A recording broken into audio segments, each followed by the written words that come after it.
네, 함께 읽은 본문 말씀으로 부활의 몸으로 전하는 평강이라는 제목으로 함께 말씀을 나누도록 하겠습니다. 우리는 지금 사순절의 기간을 지내고 있지만 매주 금요일마다 누가복음의 말씀을 나누는 본문의 순서에 따라 부활하신 예수님의 소식을 함께 나누고 있습니다.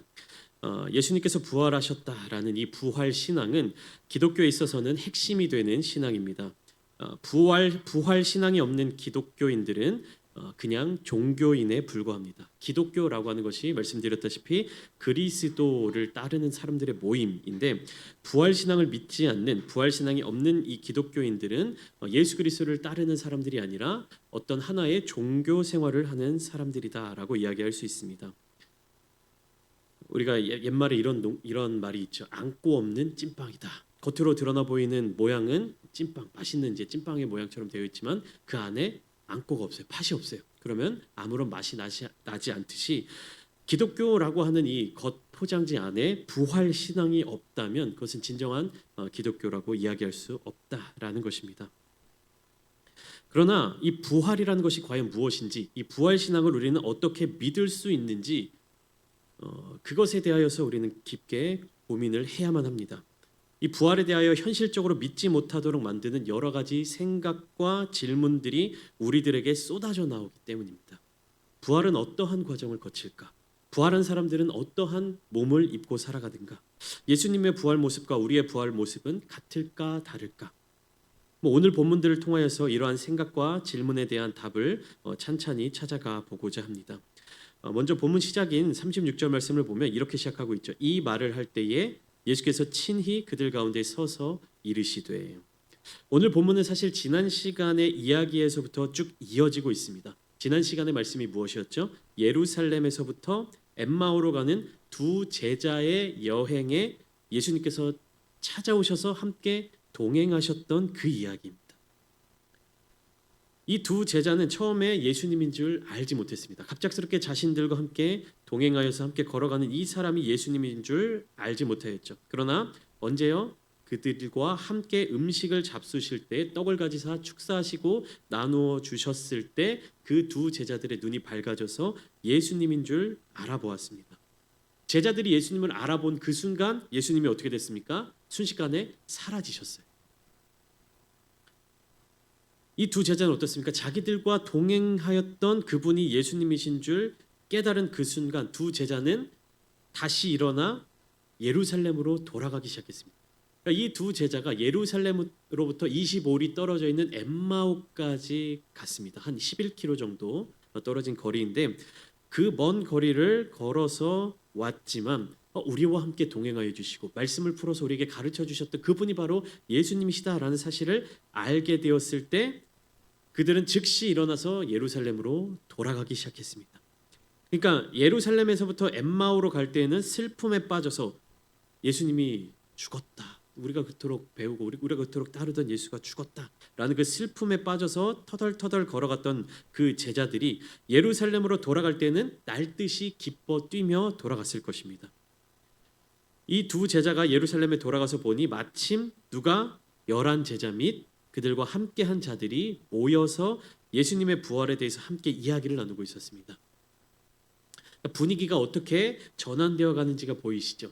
예수님께서 십자가에 달려 돌아가신 그 순간 많은 제자들 그리고 많은 예수님을 따르던 사람들은 슬픔을 겪게 되었고 좌절을 겪게 되었고 실망함을 겪게 되었습니다. 그러나 어느 순간 안식일이 지난 이후에 예수님의 부활에 대한 소식들이 곳곳에서 전해 들어오게 되고 또 예수님을 직접 만났다라고 이야기하는 사람들이 바로 이곳 예루살렘에 모이게 되니까 어떠한 일들이 일어나게 되는가? 오늘 본문을 쭉 계속해서 읽어보도록 하겠습니다. 지난 시간 마지막 본문 마지막 절인 35절에 이렇게 되어 있죠. 두 사람도 길에서 된 일과 예수께서 떡을 떼심으로 자기들에게 알려지신 것을 말하더라. 길에서 된 일은 무엇입니까? 예수님이 말씀을 풀어서 가르쳐 주셨던 일, 그리고 예수님이 떡을 떼심으로 자신들에게 알려주신, 그러니까 예수님이시다라는 사실을 깨닫게 되었던 그 사실을 누구에게 말한 겁니까? 예루살렘에 모여있던 11 제자들과 또 다른 사람들에게 그 사실을 알려준 것이에요.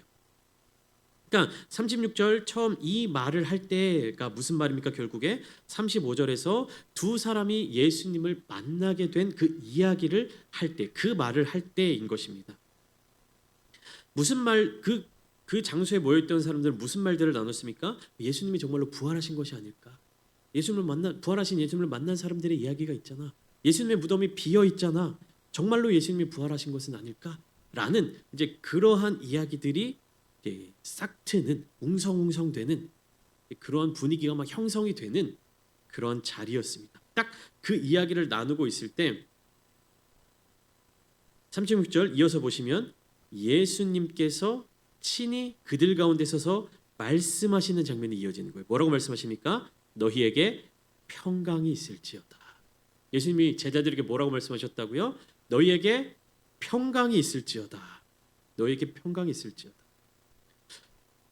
이것은 이제 우리 한글 성경으로 번역이 되어 있는 것이고요. 이 말을 히브리어 그대로 한다면 예수님 뭐라고 말씀하셨을까요? 제자들에게 짠 나타나셔서 샬롬, 샬롬 이렇게 딱 말씀하셨을 것입니다. 우리 한글 성경은 너희에게 평강이 있을지어다 이렇게 말씀하셨지만 실제로 예수님은 딱 제자들에게 나타나셔서 두 글자, 우리나라 두 음절로 된 단어를 딱 말씀하셨을 것입니다. 샬롬. 제자들이 모여있던 그곳에 주님이 갑자기 나타나셔서 샬롬이라고 인사를 건네신 것인데요. 이것이 우리나라의 어떤 문화, 우리나라의 어떤 분위기로 따져본다면 이런 거예요. 제자들이 이렇게 모여서 마치 이제 우리 지금 교회에 앉아 계신 우리 성도님들만큼 이렇게 앉아서 서로 야 예수님이 정말로 살아계신 거 아니야? 야 예수님 너 본 거 맞아? 잘못 본 거 아니야? 정말로 예수님 만난 거 맞아? 이런 이야기를 나누고 있을 때 갑자기 예수님이 문도 열고 들어오신 것이 아니에요. 여기 가운데 짠 하고 나타나시더니 그동안 잘 지냈니 얘들아? 이렇게 딱 말씀하시는 거예요. 그러니까 이 제자들의 상황 그리고 제자들이 얼마나 당황스러웠을지 그 상황이 얼마나 놀라운 상황인지를 우리가 상상을 해보는 것이에요. 제자들은 다 어떤 사람이었습니까? 예수님이 십자가에 달려 돌아가실 때 도망쳤던 사람들이에요. 다 예수님과 함께 죽겠다라고 얘기했었지만 그렇게 하지 못하고 도망쳤던 사람들. 그나마 그 중에 요한이라는 한 제자는 예수님의 십자가 밑에서 자기 몸을 가리면서 그래도 예수님이 십자가에 달려 죽으시는 모습을 끝까지 보았지만 다른 제자들은 다 어디로 갔는지도 모른 채 도망쳤던 사람들이었습니다. 근데 그 사람들이 모여서 예수님이 정말로 부활하신 것 아니야? 이 일이 어떻게 된 거지? 라고 말하는데 갑자기 예수님이 나타나셔서 잘 있었니 얘들아? 이렇게 얘기하는 거예요.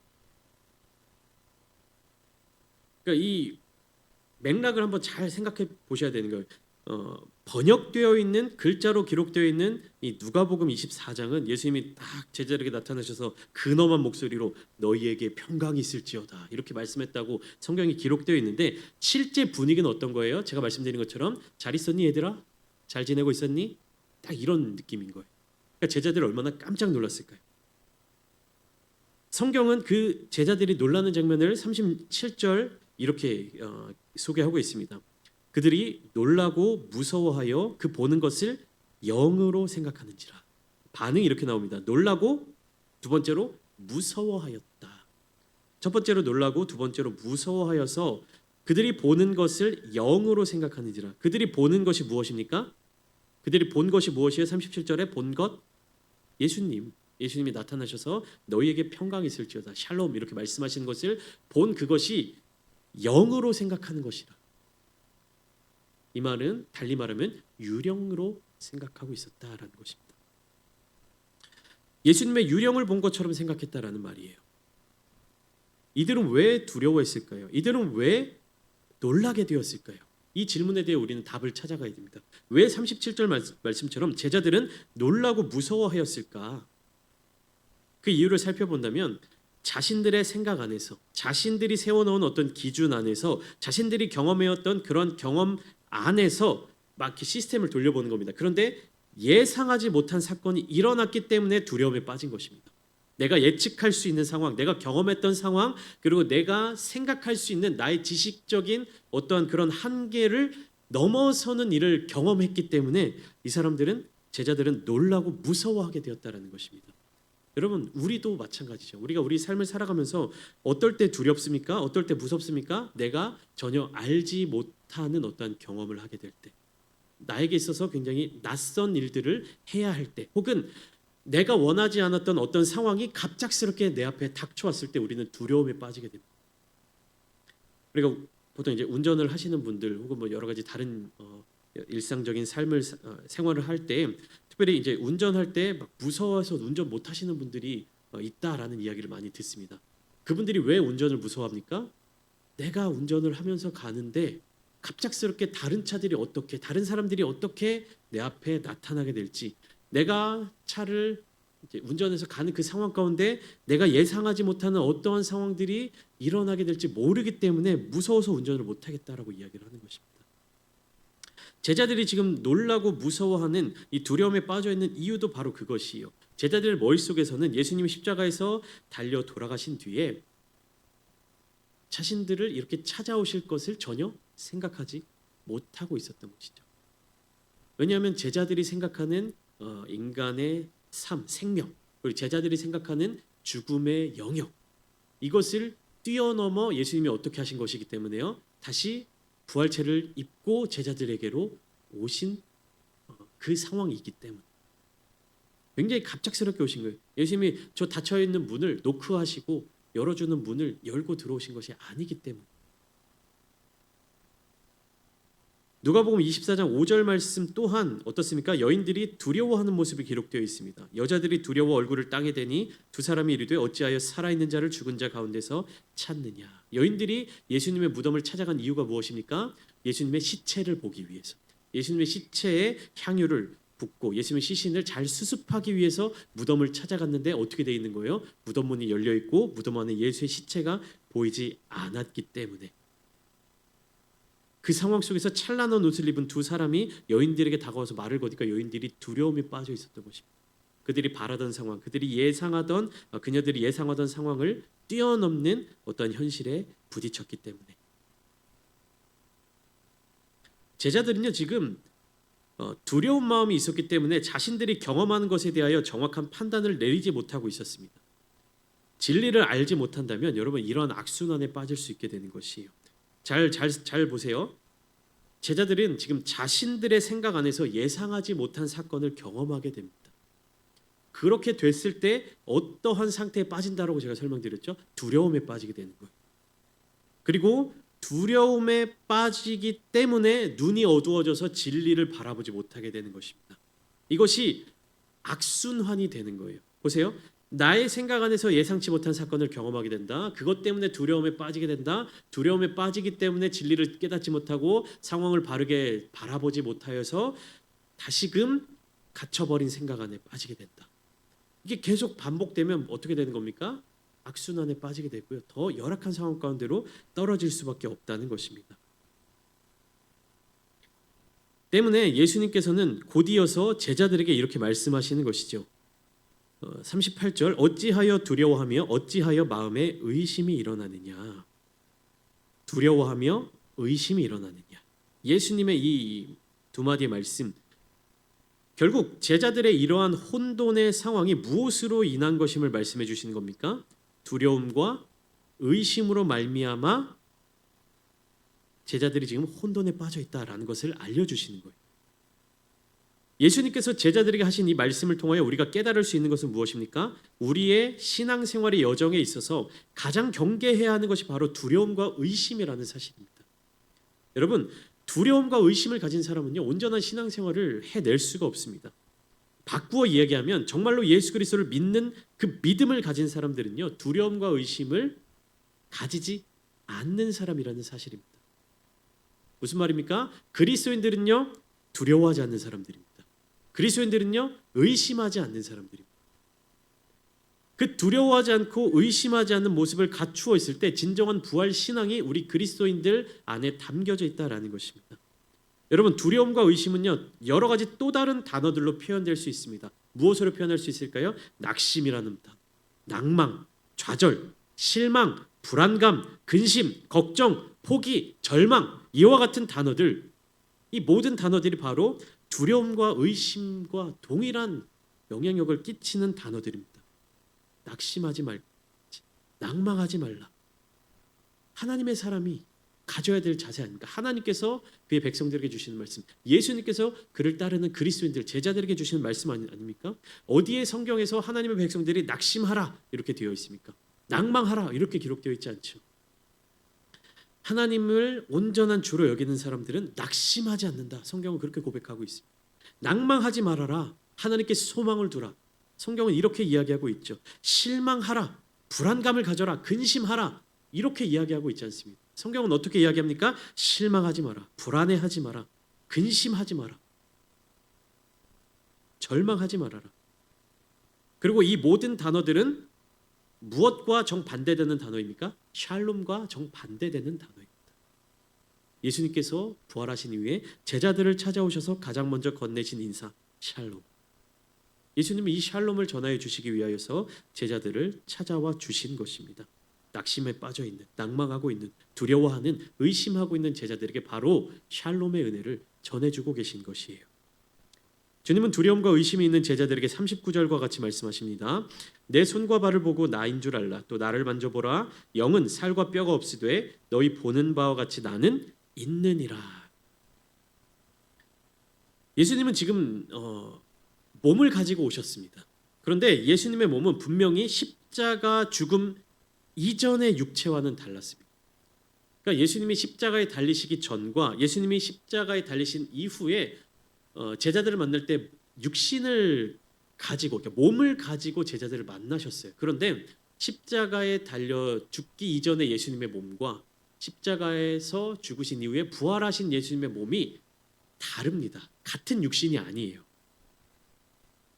왜냐하면 잘 생각해 보십시오. 공생의 사역에 있어서 예수님은요 순간 이동을 하신다거나 닫혀져 있는 문을 그냥 통과해서 들어오신다거나 동시에 여러 사람들을 만나시고 한 번에 여러 명의 제자들 앞에 나타나시지 않으셨습니다.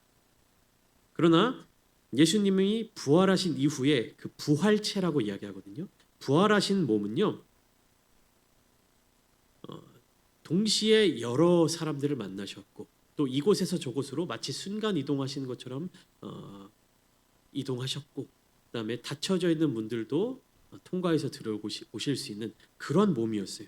그러나 십자가 이전과 동일하게 살과 뼈를 가지고 있었다라는 사실을 우리가 본문을 통해서 알 수가 있게 됩니다. 예수님이 그렇게 말씀하셨잖아요. 나를 만져보라. 영은 살과 뼈가 없으되 그러니까 유령은 살과 뼈가 없으되 너희 보는 바와 같이 나는 있다. 난 유령이 아니다. 두려워하지 말아라. 의심하지 말아라. 두려움에 빠져있던 제자들의 마음이 이제 어떻게 바뀌는 순간입니까? 기쁨으로 변화되는 순간입니다. 41절 그들이 너무 기쁨으로 예수님이 제자들을 찾아오셔서 그 몸을 보여주셨을 때 제자들의 두려움이 무엇으로 바뀌었습니까? 기쁨으로 바뀌었습니다. 제자들은 두려움으로 인해서 놀라고 의심하였던 자들이었지만 이제는 너무 기쁘기 때문에 믿지 못하고 놀랍게 여기게 되었습니다. 41절 한번 자세히 보십시오. 그들이 너무 기쁨으로 아직도 믿지 못하고 놀랍게 여겼다. 못 믿고 놀랍다. 그러니까 이 단어만 잠깐 기억해 보십시오. 그리고 37절과 38절을 보시면 37절에 그들이 놀랐다 그리고 무서워했다라고 되어 있고 38절에 예수님의 말씀을 통해서 그들이 마음에 의심이 있었다라는 사실을 알 수가 있습니다. 근데 예수님께서 자신을 드러내 보이시면서 제자들에게 나타내 보이니까 41절 어떻습니까? 너무 기쁘기 때문에 아직도 믿지 못하고 놀랍게 여겼다. 여기 이 단어들을 잘 살펴보셔야 돼요. 41절에 나오는 믿지 못한다라는 것이 마치 38절의 말씀처럼 의심이라는 단어와 동일하게 생각될 수 있습니다. 그리고 41절에 놀랍게 여긴다라는 이 놀라움이 37절처럼 놀라고 무서워한다라는 단어와 같은 의미로 받아들여질 수 있습니다. 그러나 이 37, 38절과 41절의 제자들의 반응은요 정반대의 반응이에요. 37절과 38절은 부정적인 반응입니다.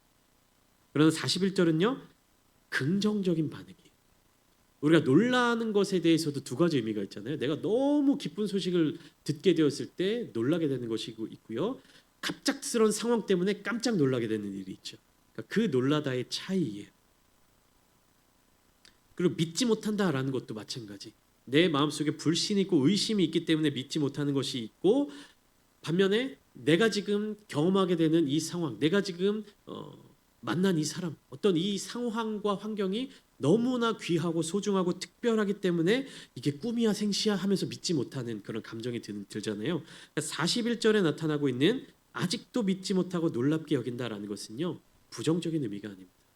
예수님 부활하신 그 부활체, 그 육신을 가지신 예수님을 만난 제자들의 긍정적인 반응인 것입니다. 그러니까 부활은 그만큼 너무나 기쁜 사건이며 또 놀라운 사건이에요. 그렇게 이것은 두려움과 의심과는 차원이 다른 감정들입니다. 예수님은 제자들에게 바로 이러한 샬롬의 은혜를 부어주신 것이에요. 여기에서 더 나아가 예수님은 제자들에게 무엇을 요청하십니까? 41절에 여기 무슨 먹을 것이 있느냐. 그러니까 예수님은 먹을 것을 달라고 요청하고 계십니다. 예수님은 왜 제자들에게 먹을 것을 달라고 요청하셨을까요? 배고프시기 때문에? 그건 아닌 것 같습니다. 그러니까 이전의 십자가 이전의 육체와는 다른 부활체예요. 그러니까 예수님은 배가 고프셔서 먹을 것을 달라 말씀하신 것이 아니었습니다. 그러니까 육체를 가지고 있는 것, 살과 뼈가 만져지는 것, 또 음식을 먹는 것, 이와 같은 모습들을 통하여서 제자들에게 평안을 전해주고 계시는 것이 두려움에 빠진 놀라고 무서워하는 그 제자들에게 무엇을 주시기 위해서? 평안을 주시기 위해서, 샬롬을 주시기 위해서. 제자들이 아직까지도 이게 유령인가 귀신인가 예수님 정말 맞나? 라는 그 두려움을 해결해 주시기 위해서 나 정말 너희들이 알고 있는 그 예수가 맞아. 내가 바로 예수야. 너희와 함께 공생의 삶을 살고 너희를 위하여서 십자가를 지고 내가 부활해서 이곳 가운데 나와 있다라는 것을 알려주시기 위해서 제자들과 함께 식사를 나누시는 것이 아니라 홀로 그 생선 한 토막을 드셨던 것입니다. 예수님이 가지신 이 부활한 육체는요, 사실 우리가 기대하고 있는 실제적인 부활 이후의 모습을 나타내지는 않을 것입니다. 무슨 말이냐? 예수님의 이 육체의 모습이 우리가 천국에 가서 가지고 살아갈 그 몸이 아닐 것이다라는 얘기예요. 제가 이렇게 추측성으로 얘기 드린 이유는 무엇이냐? 우리는 뭐든지 이 땅에서 확실한 것이 없기 때문에. 그러나 천국에서의 우리의 삶은요, 어떠한 육체적인 요소를 가지고 살아가는 모습은 아닙니다. 하지만 예수님이 부활하신 이후에 이 부활체를 가지고 제자들을 찾아오신 이유는 무엇입니까? 부활 사건에 대하여 아직 믿지 못하는 제자들을 다시금 격려하고 세우고 또 그들을 복음의 증인들로 파송하기 위하여서 주님이 이러한 과정들을 거치고 계신 것입니다. 곳곳에 머물러 있는 제자들, 아직 부활의 어떠함을 믿지 못한, 예수님의 그 말씀을 기억하지 못한 사람들을 격려하고 위로하고 샬롬의 은혜를 나누어 주시기 위하여서 예수님은 친히 이러한 일들을 거치셨던 것입니다. 여러분, 오늘 우리는 어떠한 삶을 살아가고 있습니까? 그리스도인으로서 정말로 예수 그리스도 그 주님을 닮아 살아가고 있습니까? 하나님 나라를 살아가는 우리는, 기독교인으로서 살아가고 있는 우리는 이웃들을 위하여서, 그리고 우리 공동체 사람들을 위하여서, 그리고 아직 예수님을 알지 못하는, 아직 주님을 만나지 못하는 어떠한 우리가 사랑하는 그 사람들을 위하여서 무슨 삶을 살아가고 계십니까? 어떠한 삶을 살아가고 계십니까? 믿음이 연약한 자들을 위하여서 그들의 믿음을 회복하고 또 평강을 누리지 못하는, 샬롬의 은혜를 누리지 못하는 그들에게 평안함을 전해주기 위하여서 저와 여러분들은 어떠한 삶을 살아내고 계십니까? 그리스도인들은요, 예수님을 닮아 살아가야 하는 사람들입니다. 부활의 은혜는요, 나만 누리도록 주님께서 주신 것이 아닙니다.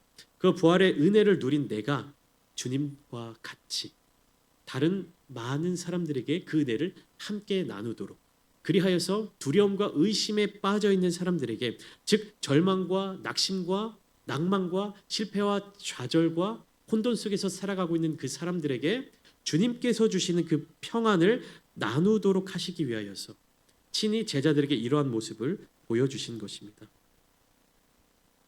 예수님이, 부활하신 예수님이 제자들을 만나신, 제자들을 찾아가신 이 사건이 단순히 2000년 전에 그곳에서 일어났던 일입니까? 아니죠.